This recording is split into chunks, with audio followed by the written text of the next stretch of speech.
Good afternoon, everyone, and welcome to How to Qualify, Apply and Work for a US Law Firm with BARBRI. Thank you all very much for joining us.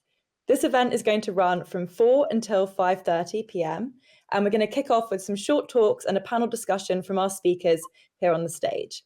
As the discussion goes on, please leave any questions you might have for our speakers on the comment tab on the right-hand side of your screen. And before you leave your comment, please make sure you've had your chat set to stage so that our speakers can read your comments as they come in. So then we'll later go on to a virtual networking session with the speakers, as well as some BARBRI SQE experts for follow-up questions and further careers advice over in the expo booths. So make sure you hang around to chat with our speakers and ask all of your burning questions then. So without further ado, I'm going to hand over to Claire Flores, Head of Student Sales at BARBRI. Thank you so much, and thank you all for joining us today. As noted, you are joining the How to Qualify, Apply, and Work for a U.S. Law Firm with BARBRI. I'm Claire Flores. I'm, as mentioned, the Head of Student Sales here at BARBRI SQE Prep. I work out of the London office. I'm also a qualified lawyer in the United States and in the process of becoming qualified as a solicitor in England and Wales via the SQE route. And I'm joined with us today with three panelists who all are experts in different ways on how to practice and work in kind of the dual qualified international space and kind of the intersection of where UK and US law intersect. So without further ado, let's get to know our panelists. I'll start first with Erin Hanlon. Erin, if you don't mind telling us first about you, where you practice, and how you became qualified. Okay, hi everyone.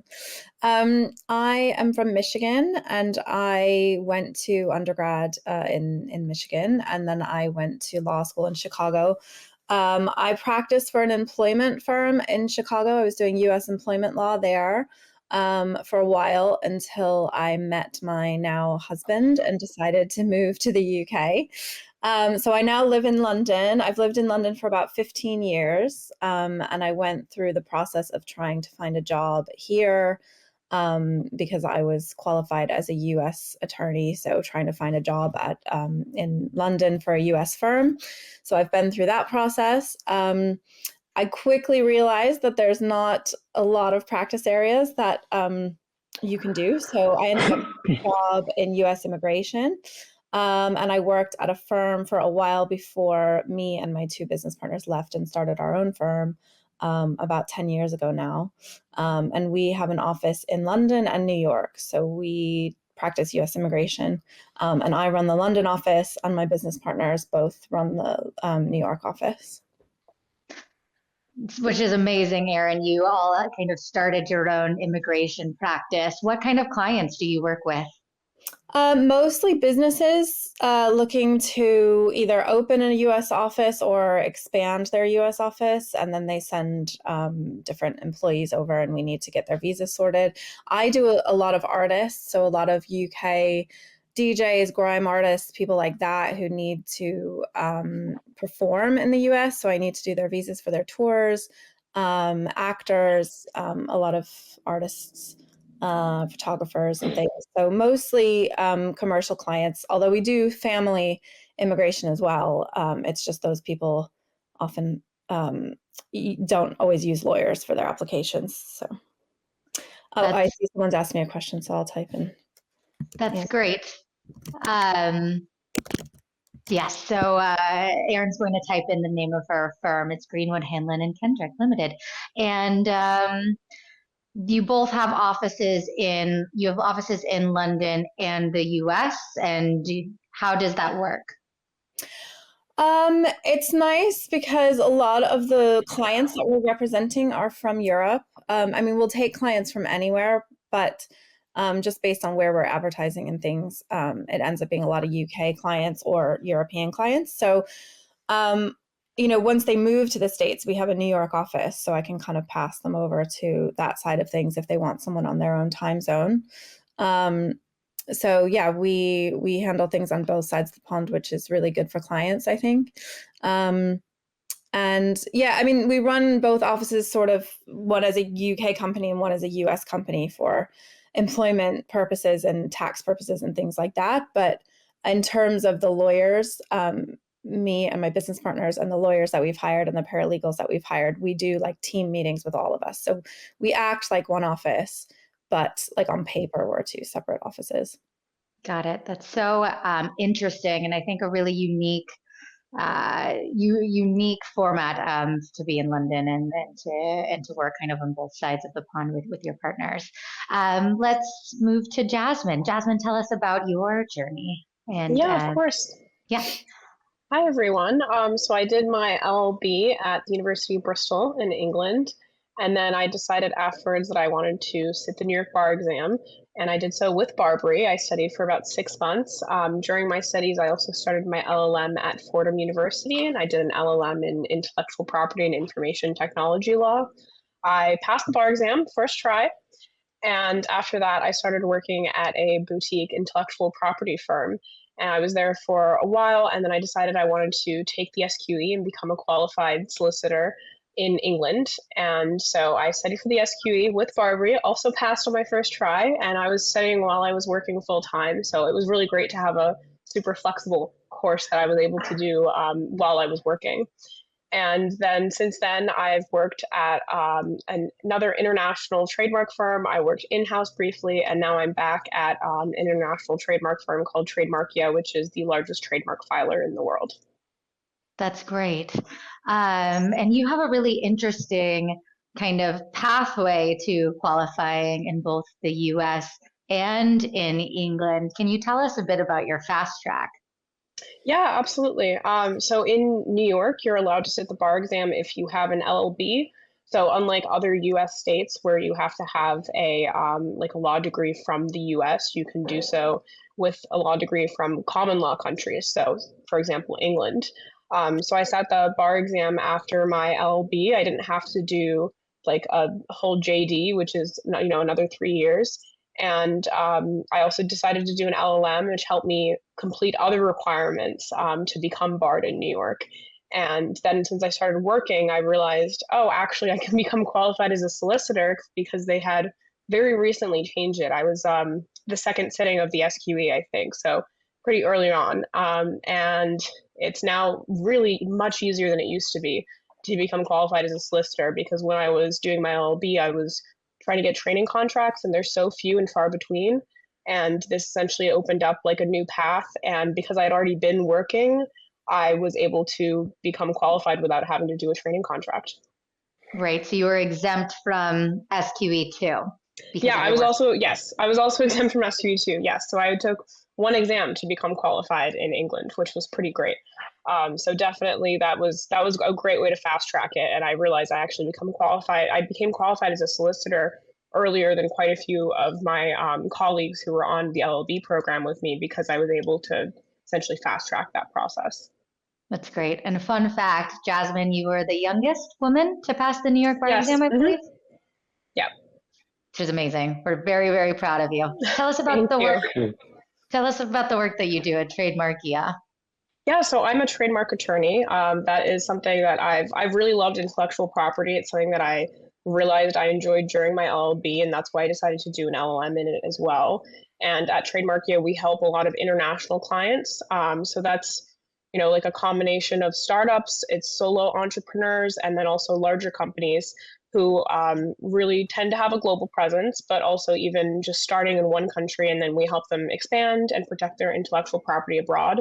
It's a very unique firm in that a lot of firms are quite jurisdictional, and I think we have access to attorneys in over 70 countries. So it's a really rewarding job because I get to get on the phone with my coworkers around the world, and every day I'm able to work with someone who's in a different place. It's just really exciting. That's great. That's great. Thank you so much, Jasmine. And now on to Fabio. Fabio, tell us about your journey. Of course, thank you very much. Hello, everyone. Well, again, my name is Fabio Núñez Alvarado. I'm Peruvian. I actually studied in Peru, but most of my life I worked outside. I work in Spain.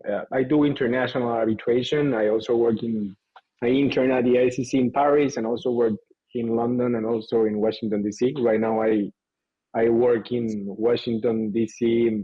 in an international law firm, Rebas Alcázar de las Casas.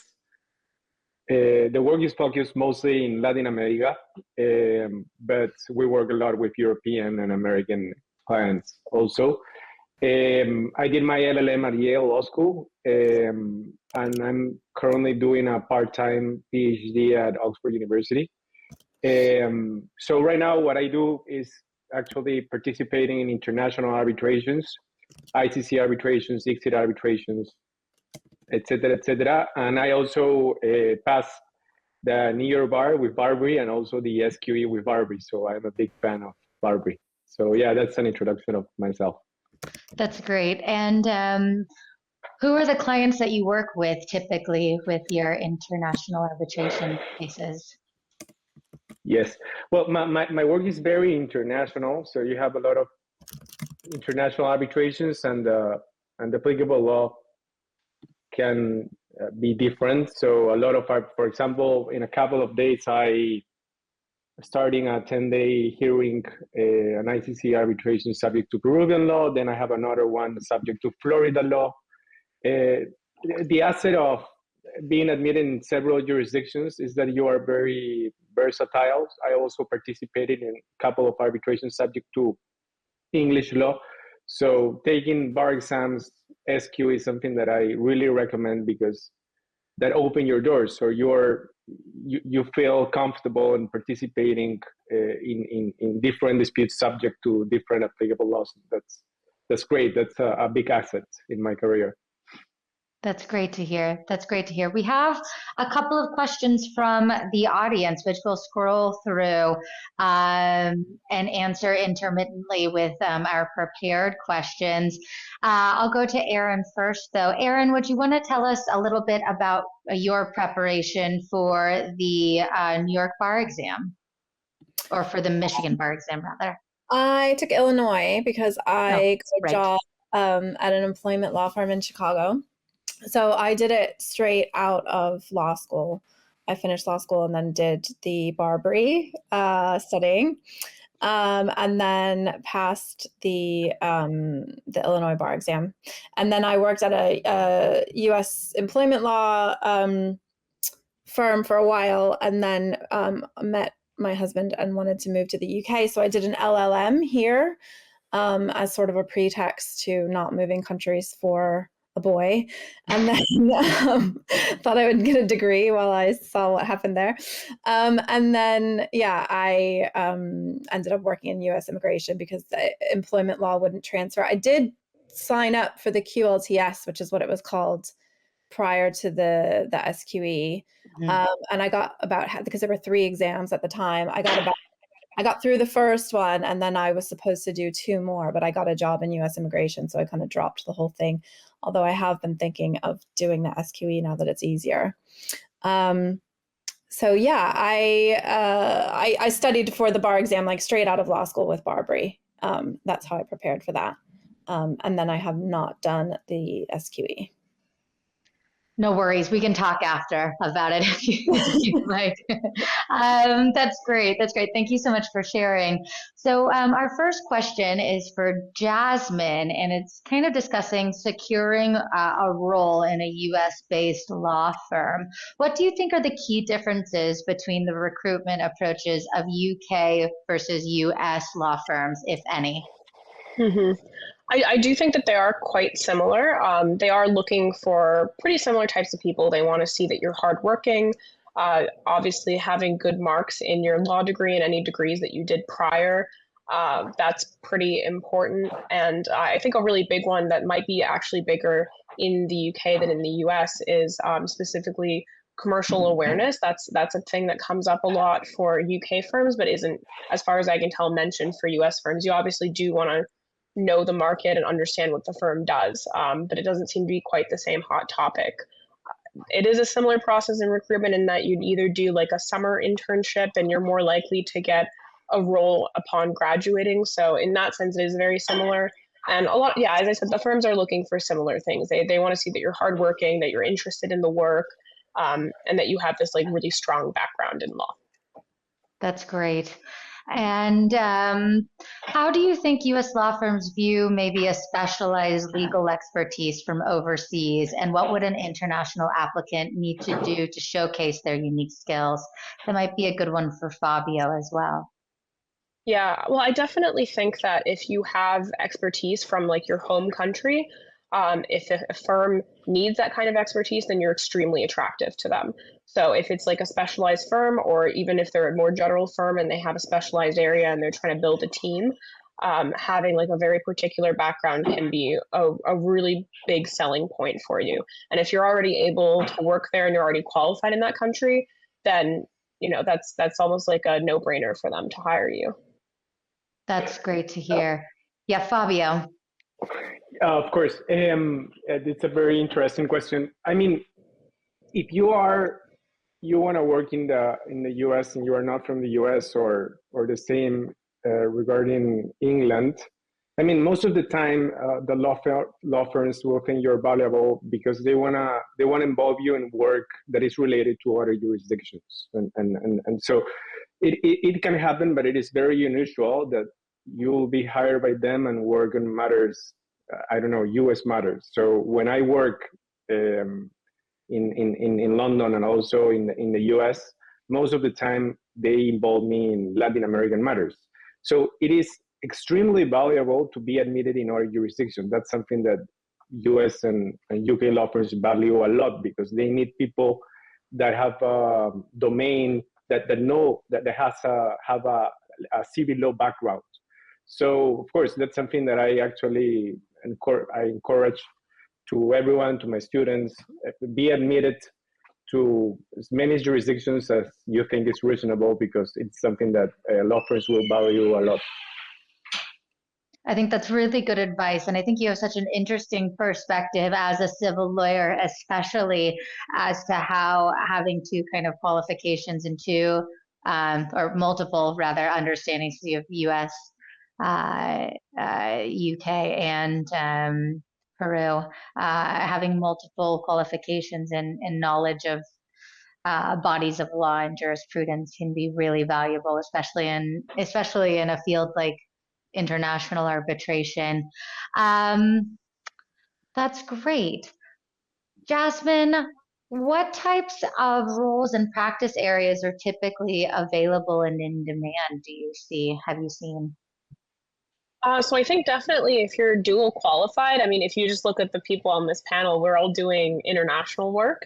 And so I think that there's always a demand for international work, because if there's one legal market's not doing super well, another might be doing better.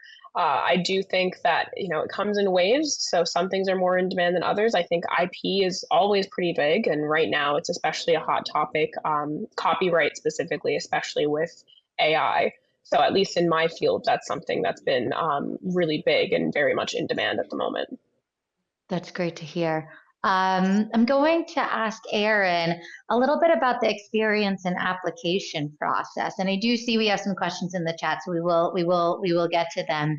Erin, as a founder of your law firm and potentially someone that hires people into their firm as an associate or what have you, what type of legal professional experience makes a candidate stand out? So we get some people who are already qualified as U.S. attorneys. And then, if they don't have any immigration experience, what I want to see is that there's a reason that they want to do immigration, because it's a pretty demanding practice area in terms of things changing all the time. And, it's the type of practice where a client could call you from a flight at 7 o'clock in the morning, and you have to know how to handle that. So I think it's a very demanding area, and if someone is just looking for a job in general, I would rather see them have an interest in immigration for a reason. And then also, if they're qualified in the UK or they're looking for a training contract in the UK, I've often found people who can't find training contracts or are finding it difficult to find training contracts join a firm like ours as a paralegal and then take the New York bar instead. So, I mean, one of my business partners did that, which I think is what Jasmine did as well. You know, you have the UK LLB and then you take the New York bar and then you're qualified. So we tend to hire paralegals who are LLB graduates, you know, who are looking for training contracts but not able to find them. And then once they learn US immigration, then they take the New York bar and then they become associates with us. So that's a possibility as well. That's really great. Yeah, that's really great advice. And I think there's kind of two really good points to make there. And I really like what you said about having kind of a passion or a reason for immigration. And I think one of the things that we always tell students to make them stand out in their application is to understand your niche, understand what you can bring to the table to this job, not just grades, not just whatever. And so really demonstrating about why you want to work at that firm or why you want to work in this practice can really kind of provide the edge you need when all legal CVs start to look the same if you're just looking at grades and things as well. Yes. Yeah. I also think it's important to tell a firm when you're applying whether or not you need sponsorship from a visa perspective, because it's not always a negative. I know sometimes people try to hide that because they think it might make them not look as good of a candidate. But for us, it's a plus. If someone from the US needs sponsorship, then we know that they'll take the job a bit more seriously, be a bit more loyal to us, you know, if we pay for their visa and all those sorts of things. So it's not always a negative, and it's not, I wouldn't hide it. I would just be upfront about it because they will find out eventually anyway. Yeah, they will. That's really incredible advice. And I would say that's good advice both ways as well for the US firms in the US. Great. Let's go to some questions in the chat because there are quite a lot. One that kind of keeps coming up, and this one is for Jasmine, can a UK qualified solicitor sit the bar exam without a law degree? And do you want to kind of talk through that, Jasmine, about how you took the New York bar with your LLB? Yeah, absolutely. So New York allows you to sit the bar exam. So there's multiple components to becoming barred in New York. So there's the bar exam, there's the New York law course, there's the New York law exam, there's the 50-hour pro bono requirement, and there's the skills competency requirement. Claire, jump in if I'm missing any of them, but those are the ones that I remember doing. Oh, the professional responsibility exam. So those are all different elements of it. So to sit the bar exam, which is by far the hardest out of any of these things to complete, you can do so with an LLB, so a Bachelor of Laws, specifically in common law. And they have a long history of UK students sitting the bar exam in New York. That's something they're super familiar with, so there's no issues with like sending over transcripts or anything like that. I did see a question about the pro bono requirement. I did mine. I went to a law firm and I said, hey, do you guys need help? I need to fulfill my 50-hour pro bono requirement. I just need it to be supervised by an attorney. And I did it with them. You can also try calling like clinics, like law clinics, either in your city or affiliated with your university. There's quite a few options to fulfill that requirement, and that's on the easier side, I think. It may seem daunting right now, but if you ask around, and you're offering free work, so someone will take you up on it.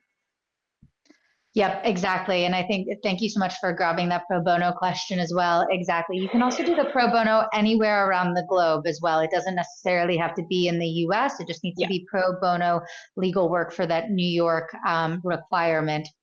Do you want to talk about sitting for the California bar without a law degree as a qualified solicitor?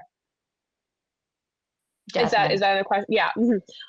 Yes. So in California, they allow you to sit the bar exam if you're a qualified lawyer elsewhere in the world. So you've got essentially two options coming into the US. You can either have an LLB and you take the New York exam, or you're a qualified solicitor and you can take the California exam. Off the top of my head, I don't remember the required number of years that you have to have been practicing. I want to say 2, but I don't know if that's correct. No requirement for California. Oh, okay, great. There's no requirement for California. Yeah. So if you're qualified, you can take the California exam. And that's actually something I've been considering as well, because I'm trying to expand my practice, and especially in intellectual property, California is a very hot legal market. With just the New York bar exam as a New York attorney, it actually would take me several years to be able to waive into California. But now, since I'm a solicitor, I can actually take the exam and become barred there separately. So there's multiple pathways of getting into the U.S. legal market. There's a couple different options. So those are two main ones. And I did see a question about the LLM. And the reason I did my LLM was specifically because I wanted to do more intellectual property learning. It did fulfill the skills competency requirement, but you can fulfill that with work experience, and it can be work experience in the UK or elsewhere abroad. It doesn't have to be through courses, but you essentially have to prove like you're able to do certain types of legal writing. So that's something that you can do through work as well. You don't have to do an LLM. That's great. Thank you so much, Jasmine. I do have one question here about what would be the route for a non-law undergraduate student. So in order to take a bar exam in the United States, a first law degree does need to be achieved, or you need to be a qualified lawyer in your home jurisdiction. So we'd have to dig into that a little bit individually with you to determine that. The good news is, though, however, is that the SQE just requires a university degree to become a solicitor in England and Wales. It does not need to be a law degree any longer, and you don't need to do the graduate diploma conversion course either. So the best route for a non-law undergraduate student would be to go through the SQE route to become a solicitor. Great. Let's scroll through a couple more of these questions. Oh, this might be a good question, re-immigration for you, Erin. Would a person need sponsoring in a US firm as an international student in the same way you would need sponsorship in the UK? An international student who wants to work in the UK? In the US. In the US. So if you're an international student in the US, you'll be on an F1 visa, and you're not allowed to work more than, I think it's like 16 hours a week or something. So you wouldn't, the F1 visa wouldn't qualify you to have a full-time job. But there are options for students after they graduate, like a post-study work. There's OPT is what it's called, or a J1, which is a training contract. So you can find firms who will sponsor you after your graduation to change your F1 student visa into something more concrete that would allow you to work. Or there's different visa categories that you might fit into depending on the job. That's great to hear. That's great to hear. And it's in the US, it's similar, or in the UK, it's similar in that you have a 2-year graduate degree that you're allowed to work post your graduate degree, I believe. Fabio, do you have any knowledge of that? Or yeah, I know a little bit more about the American process. Oh, great. And some advice that I can give everyone is usually if you want to work in the US, you think that there are just a few options, just your OPT, maybe your J1, but actually there are much more. I actually have a green card. There is something that is called EB1A. It is called Talented Green Card, in which you just apply. It's a little bit of a cumbersome process, and you can stay in the US legally without a problem with a direct green card. You have also a DL visa, in which you go for a year to another office and then you return to the US. So my advice is, don't think that you just have the F1 or the lottery and that's the only way in which you can stay in the US. There are several other options. Try to be honest with your employer, as Erin mentioned, and there are different options. In the UK, it's a little bit simpler. The normal pathway that people use in the US is the lottery, is the H-1B visa. In the UK, it's different if you are foreign, because you usually have these training contracts in the UK. So I've seen many cases in which someone does an LLM, for example, and then the UK law firm offer a permanent job without any visa restrictions as the US. So it might be a little bit simpler. So that would be my insight here. I just want to jump in super quickly. Yeah. So when I did my LLM, I was given a year essentially to work in the US without visa sponsorship called OPT. And recently, actually, intellectual property programs, at least at Fordham, the OPT is now extended. I believe it's 2 years that you can work in the US without a visa or sponsorship because you have one through your program. So that's another possible benefit of taking the LLM. And that was a big reason why I did the LLM is so that I would essentially have a visa and be able to stay in the US and be able to work. That's great. That's great. We have a lot of good questions coming in, and a lot of them are kind of pretty individual. We do have our colleague Chugo that's in the chat as well. And then I'm also going to put in the message for one-on-one discussions. Please feel free to book a call with the BARBRI team, especially if you have a one-on-one question about your specific LLB or your specific eligibility requirements, and I'll try to answer some of the more broader questions. This person asks, let's see, what are your top tips for U.S. law firm applications? Who would like to take that one? Shall we go to Jasmine? What are your top tips for applying? Yeah. So top tips, I mean, I would say across the board for any application, make sure it's tailored to the firm. Make sure that you're being really straightforward about your experience, like highlighting your transferable skills. It doesn't matter if your background is not law. A lot of firms, especially if it's an entry-level job, aren't expecting you to have tons of legal experience, but being able to show interest is good. Always, even if a cover letter is optional, you should always include a cover letter if it's a job you really care about.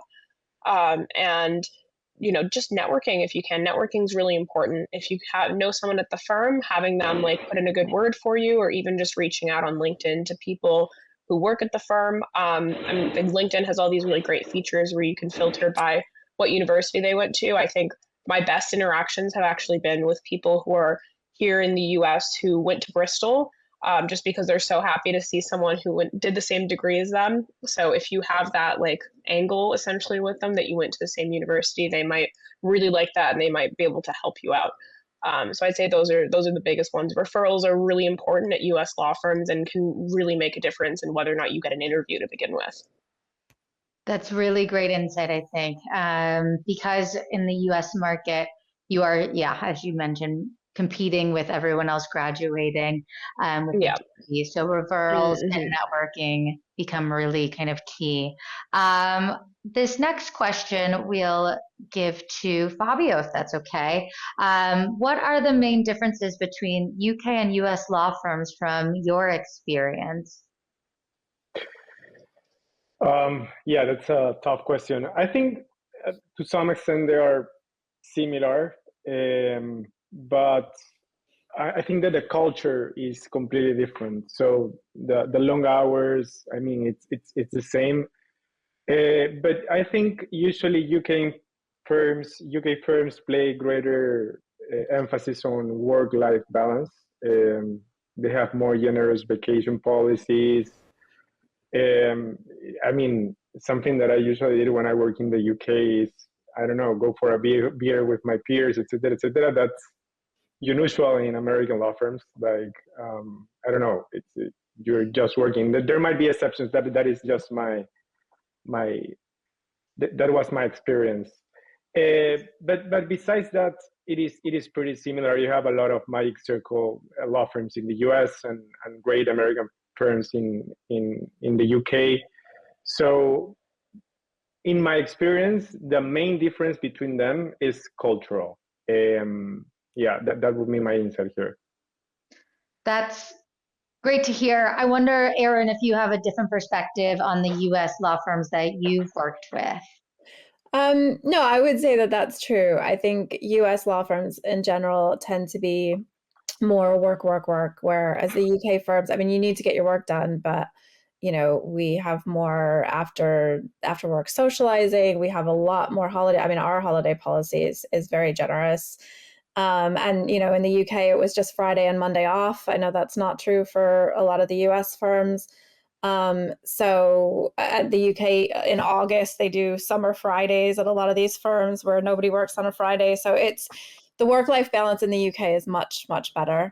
Maternity leave policies in the UK are, I mean, in the US, they're almost non-existent. So it's more, they treat you more like a person in the UK, I would say. But, I mean, that's not every US law firm. I don't want to say That's that. true.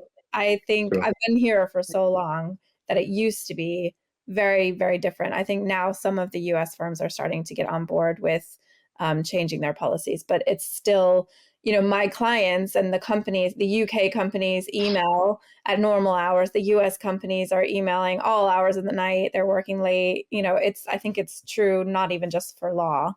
But yeah, that's the main difference that I find is the work-life balance in the UK is much better. That's really good. That's really good insight from both. This next question, this student has passed SQE1 and SQE2 and is looking for training contracts. Would completing the New York bar exam and becoming a registered foreign attorney make someone more competitive candidate when applying for associate roles, for example, in a US law firm in the UK? What do you think, panel? Who has some insight on that? Erin, yeah. Yeah. If you're qualified in New York, then we could hire you as a US associate, where we wouldn't be able to do that if you weren't. My two paralegals right now are both people who couldn't find training contracts in the UK, so they came to us, and then one of them is going to take the New York bar next year. So yeah, I think as long as you're willing to, go into different practice areas that you might not have originally thought of, then yeah, taking the New York bar probably opens a lot of doors for an LLB student. And maybe I can jump here. It is not only an asset. It is also in some law firms. I would say in most law firms a condition. Like if you don't have a bar, you will not be able to work in an American law firm. I think it is the same in UK law firms. There are some exceptions, of course. If you do international work, there are some law firms in which you don't need to pass the bar. But I would say that those are the less. For example, in some law firms, they have a very strict policy. You have 2 opportunities to pass the bar, and that's it. If you don't pass the bar the second attempt, so those are the opportunities they give you, and that's it. So actually, yes, again, like passing the bar is extremely important to do a successful career in both countries. That's great to hear. That's really great to hear. And I have a good follow-up question to this for you, I think, Fabio. Do US firms in London typically support their lawyers in cross-qualifying in the US, or does it need to be self-funded? Any thoughts on that from your experience? Yes, in both law firms I worked, they completely support you. So all the costs related to the bar or the SQE are afforded by the law firms. In some cases, it is more complicated because they have policies regarding the license to study for the bar or the SQE. They usually give you a couple of months, for example. But I've seen a lot of cases in which it is complicated because they need you and you're studying at night, etc., etc. But in general, they support you completely. Like they afford the costs, they give you a license to study, etc., etc. So yeah, that happened a lot. And if you are, for example, if you do an LLM in the US and you want to apply to a job, and you do your OPT, even though you took the bar before, they will reimburse you the costs of the bar. That's something that usually happens in the US. So it is not something that you will need to pay by your own. The law firm will pay for it. And that's typically, I would say, if you've secured that position with Exactly. the firm. Exactly. Yeah, great. Talking about the bar exam, Jasmine, how many months in advance would you suggest to prepare for the U.S. bar exam? So I'd say it definitely depends. If you have a US law degree, you need less time to study for it just because you have a baseline. Because I had no US law background, I studied for 6 months, I think about, I want to say like 4 hours a day. So it wasn't, insanely intense. I was able to do other things at the same time. I actually started my LLM while I was still studying for the bar exam. So for about 2 months, I had an overlap. And yeah, I studied for 6 months. I probably would recommend the same if you don't have a background, just because it's not, a lot of the information isn't stuff you can cram. It's things that you have to build into your brain over the course of a few months. So having that extended course is really important. And people think, oh, I can learn everything on the exam in 3 months, and I don't think you can. If you have a JD, then you probably have the baseline and you can do it in less time. But I did the 6 month course. I know BARBRI also offers a 10-month course. So if you're working full time, I think that's a pretty good option. But yeah, 6 months is how long I took to study for the exam. Great. Let's talk to our other panelists about their study as well. I did the traditional 10-week course where I studied full-time after I graduated from my JD, which again, I had the background of my 3-year law degree immediately studying for the bar exam after graduating from that. But it was still a very intensive course. Erin, tell me about your experience. It feels like it was 100 years ago, but yes, I did the same. I did the same. I finished and then I went straight to BARBRI. And I can't remember how long the course was, but it was months, wasn't it? It was. Yeah. And I did the in-person. I saw somebody ask, do you do online or in person? I don't think online was an option when I did it because it was that long ago. But yeah, I went to the classes every day and then would study, evenings and weekends and stuff. And the BARBRI was really helpful. I can't imagine passing the bar exam without it. But yeah, I went straight from that. And then I don't know what the SQE is like in relation to the QLTS, what the conversion exam used to be, but that was quite tough. I mean, I took it probably 4 years after I had taken the bar exam, and like I needed a lot of refresher, and I didn't do a course with BARBRI, and I really regretted that. I think that yeah, I would take that very seriously. I'm assuming the SQE is the same, at least for the multiple choice part. Yeah, it's 16 subjects, incredibly intense over 2 days, and similar to the bar multiple choice questions. And I should note, it is pretty much convention in the United States for Juris Doctorate graduates to graduate and essentially get the summer to study for the bar exam and take the bar exam. That's not often the case in international jurisdictions. You might not have that luxury of getting the summer off to study for the bar exam, but that is typical for the United States, which is why the kind of 2.5-month course is most popular for our recent graduates. Fabio, tell us about your studies for the bar exam. Yes,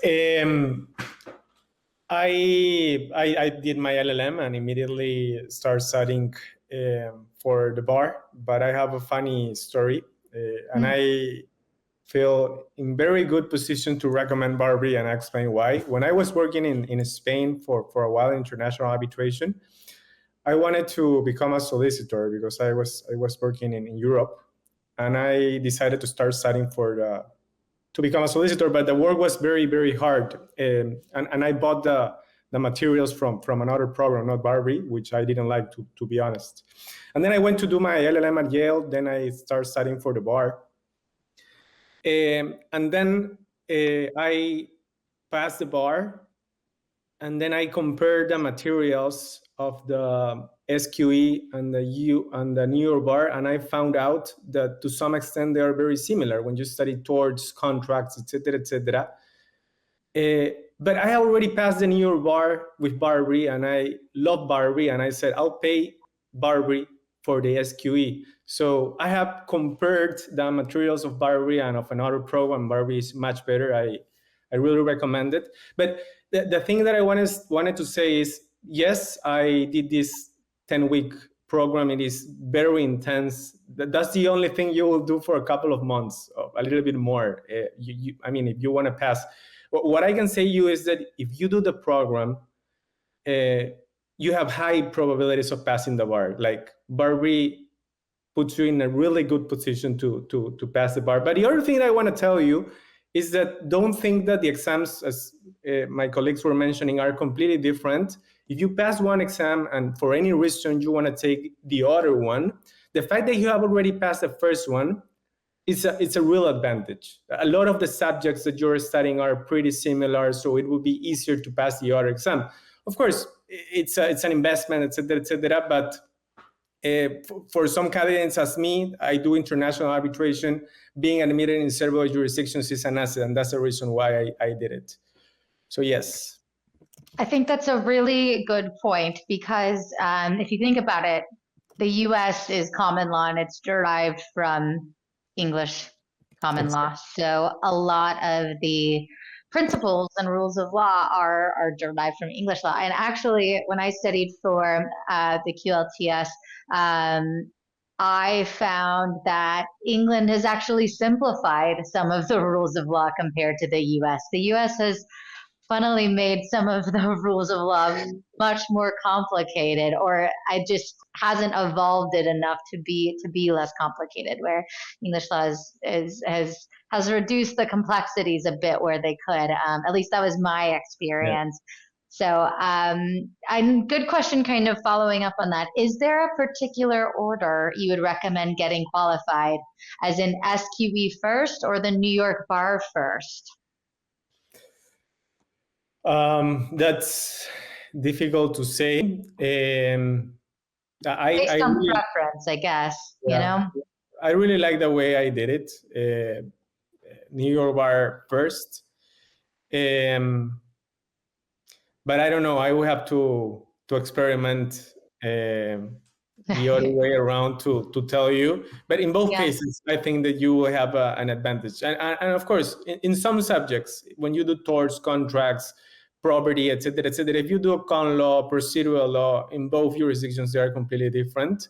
Yeah, but, of course. I mean, yeah, so, but yeah, I mean, in my experience, I would recommend to do the New York bar first and then the SQE, but I mean, it might work also the other way around. Yeah, I would tend to agree, and I know Jasmine, that's the way that you did it as well. And you were extra clever and completed your work experience while taking the New York bar and after, so you could actually get the SQE2 exemption. Yeah. Mm-hmm. Yeah, I mean, I did it in the sequence that I was qualified to do it. I wasn't qualified to do, well, I wouldn't have been admitted as a solicitor. I could have sat the SQE1, but I wouldn't have been admitted as a solicitor as on the timeline that I wanted if I hadn't done the New York bar first. The reason that I was exempt from SQE2 was because I had 2 years of legal work experience here in the US, supervised by US attorneys. So that's why I was exempt from SQE2, is because I was qualified and had this work experience. So I wouldn't have been able to do it the other way around, actually. Because I wouldn't have been able to get that work experience without being qualified in New York. I think that's important to note.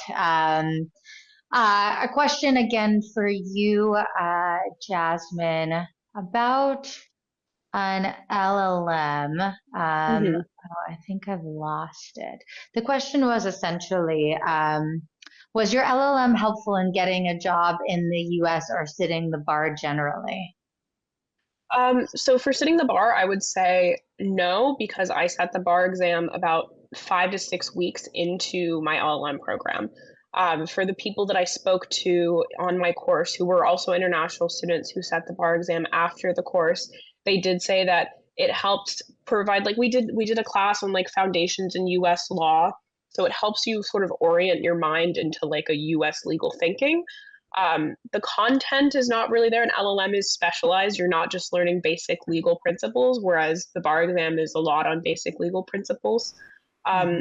I did find it helpful in getting a job because of the networking, actually. There was nothing content-wise in the LLM that I found was, I mean, obviously it helps that I have an LLM in IP and I'm an IP lawyer. But I actually found the networking opportunities to be really valuable. And the career service was really great. And it opened up the US market for me a bit in that people recognize the name of the university I went to too on my resume. A lot of US lawyers or even people working in HR who would be reviewing my resume wouldn't necessarily know Bristol, but they would know Fordham because it's a big law school here in the US. So those are slightly more like cosmetic reasons. I don't think that you desperately need an LLM to get a job. I know plenty of people here who are international attorneys who don't have a US LLM. But I do think that in my case, it was helpful, especially because I graduated during COVID and there weren't really that many networking opportunities organically. So having that through my LLM was actually really helpful. Great. Can I jump and add something? Yeah, of course. Important. Thanks, Claire. If you're an international student, I think that the scenario could be a little bit different. When you're an international student, especially a civil law student, the LLM is very important to take the bar exam and also to find a job. First, because you need to take some courses. Some courses are mandatory. If you do not take those courses related to advanced legal research, ethics, etc., you cannot sit for the bar.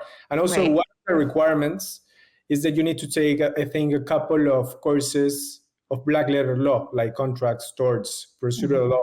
And in my case, taking those courses was very important because those courses are examined in the bar. So I mean, studying a little bit of those courses was helpful. But the other thing I wanted to add is when I was finding a job while I was doing my LLM, it was very important. And the employers, especially when you're international, they want to see your grades because I mean, you might have great grades, amazing grades in your country, but they give more value, of course, to the grades you have in the United States, right? If you have great grades in Yale, Harvard, Columbia, etc., this guy is good. He can excel not only in his country, also here. And the last thing that I think was very valuable is in a lot of courses, they ask you to do a paper, an article, and usually employers ask you to send you something that you have written. So the things I wrote during the LLM was something that was very valuable. So they will be able to see my drafting. So yeah, in that sense, it was very valuable to find a job. I think that's a really important note to make because Jasmine's eligibility was derived on her LLB, whereas if you do not have a common law first degree, you will need the LLM. And really good points to make about obviously learning, getting to know some of the law that will be on the bar exam, and you're getting barred too, and the writing sample. I've actually had not heard about the writing sample as an incredible piece from the LLM to come out of. That's really good advice, I think. That one thing to note, I think, also as we're on the chat of BARBRI exams and the SQE exams and preparation courses, that BARBRI does have a discount if you've taken the New York Bar or if you've taken the SQE. You'll have an alumni discount either way. It's 200 pounds off your SQE1 course and then 500 off your SQE2 course if you're a BARBRI alumni. And then it's a whopping $1,400 off the extended bar prep course if you're a BARBRI alumni and you're sitting the US bar exam and taking our extended 6 or 10-month course. So that's an important thing to note if you are interested and have taken one or are going to take two with us, where we're happy to to reward our alumni students with a little bit of a discount. One question as we kind of wrap up our chat about LLMs is around funding. There was a couple of questions around funding, Jasmine, regarding the LLM. Yeah, so there are a lot of scholarships available actually for international students doing an LLM.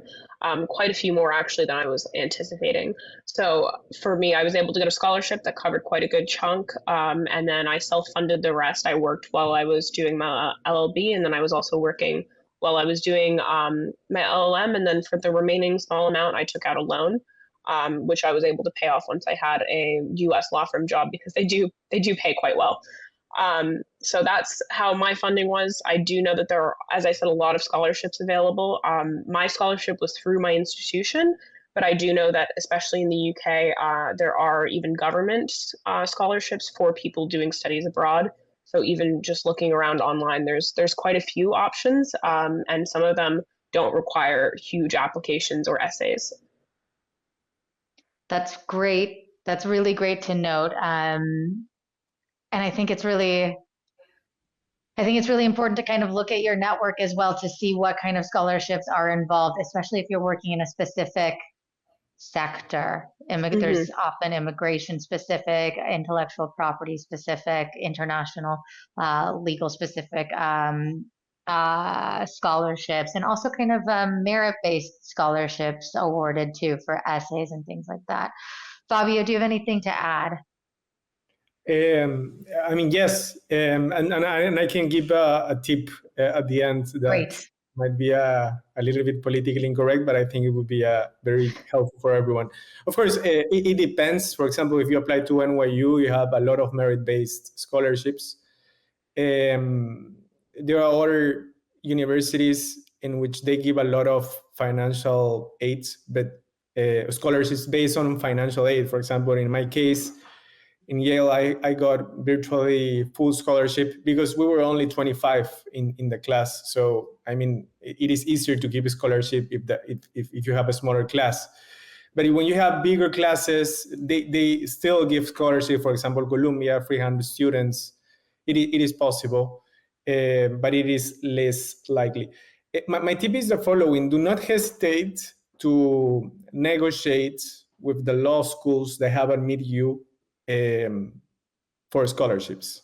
They will say that it is only for financial aid, but I think an important point is that they are trying to admit or to convince, persuade the best students. And the best way to do it is, of course, their reputation, but the other way to convince, persuade the best ones is, of course, through scholarship, because students need this support and it's completely comprehensible. And I've seen a lot, I've done it myself to negotiate. And I've seen a lot of cases in which universities accept and say, yes, I can give you more scholarship because that's the only way in which I will convince you to come to my law school, to my university. So that's completely acceptable. That's something you will not find in a website, but I've seen it a lot. And do not hesitate to do it. The word thing you will find is a no, but it is worth trying. Yeah, I would piggyback on that. They sent me my scholarship offer. I sent them an email saying, "Can I have more?" And they doubled it. And that was it. So if you don't ask, you don't get. And they're not going to withdraw an offer just because you ask for more funding. So. That's great. We're wrapping up on time here. I think Aaron's going to put some information in the chat. Aaron, we have a lot of people interested in the work that you do and are interested if you guys have any positions. If there are, I'm sure Aaron will share a link, but not sure, Aaron. I'm sending information. So we're not actively hiring right now, but we're always willing to look at candidates, especially right now, paralegals. And like I said, that would ideally be someone who has an LLB completed, who either can't find a training contract or is more interested in taking the New York bar. Amazing. Thank you so much for sharing that. And I think you'll have a lot of interested parties. I get some Joseph's email address instead of mine. Yes, you should. That's great. Let's do a little bit of a wrap up. Any kind of feedback of your top tips of working with the U.S., working in U.S. law that you want to kind of leave all of our attendees here with? I think joining networking groups is really important. I know Jasmine mentioned that earlier. So I'm president of a group called American Women Lawyers in London. So, I mean, that's a group of like all American women lawyers who are working here at US law firms. And we have 4th of July barbecues, we have drinks events and everything. And if you can get involved in groups like that, or there's SEAL, which is Society of English and American Lawyers, these are groups where you're going to meet people qualified in the UK or qualified in the US or dual qualified, and you can start to make connections because, you know, sending your CV and cover letter to an email address is really difficult. You know, we get thousands of applications all the time. So it's really good to have that personal connection, or like Jasmine said, find the alumni from your university in the city that you want to live in, meet that person for coffee. You know, people are always willing to help people who are going through this sort of same journey that reminds them of their journey. You know, I get asked by younger lawyers moving to London, you know, how did you move here? Where should I live? All that sort of stuff. And if I can put a face to a name, then it's easier for me to ask my friends who's hiring, you know, this girl was lovely or this guy was lovely. Can you give them a job?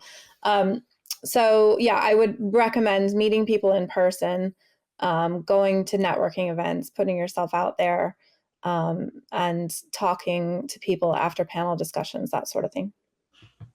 I think that's spot on. People are like to hire people and people that they know for sure. And the CVs can get so they can just get so similar in everything. And so when you start to shine because of networking or because of the personal interests you might have in different areas, that's a really beneficial way to help you stand out. Fabio, do you have any kind of lasting advice? Yeah, I think the same. I think finding a job is not only about your qualifications, not only luck. Of course, there is.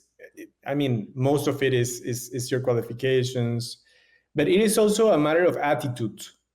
So if you are there just waiting for your job and doing the normal stuff, I mean, it will be much more complicated. It's exactly what Erin said. You need to go to the events, do networking, ask for help. You need to do all of that because you have no idea when is the moment in which someone will recommend you or someone will give you a hand, etc., etc. And the last advice I wanna give you is sometimes it is very complicated to ask for help, and I want to share a personal experience. I knew very well a former partner at WilmerHale and Clifford Chance. He was also former Prime Minister of Peru, a very important person. So I knew him, and I didn't know him very well, but I asked him if he can help me finding a job and if I could actually copy him in all the emails I sent to American law firms to find a job. He had no reason to help me, but he accepted because probably 40 years ago, he had a similar scenario and he wanted to help. And after I started copying him in the emails, you have no idea how many responses I started receiving. So in some cases, you feel pretty short asking people for help. Do not do it. The worst thing that could happen is that say they tell you no, but most people, in my experience, are really willing to help because they know this is complicated, this is very cumbersome. So ask for help. I mean, in my case, it was extremely valuable, and I would deeply recommend it. That's really good advice, I think. Jasmine, anything to add? I think. Yeah, I mean, I feel like we covered so much. Yeah. I think probably my number one thing is do your best to actually lean into what makes your application different. At the end of the day, a lot of these firms, the majority of the people they're looking for are very similar.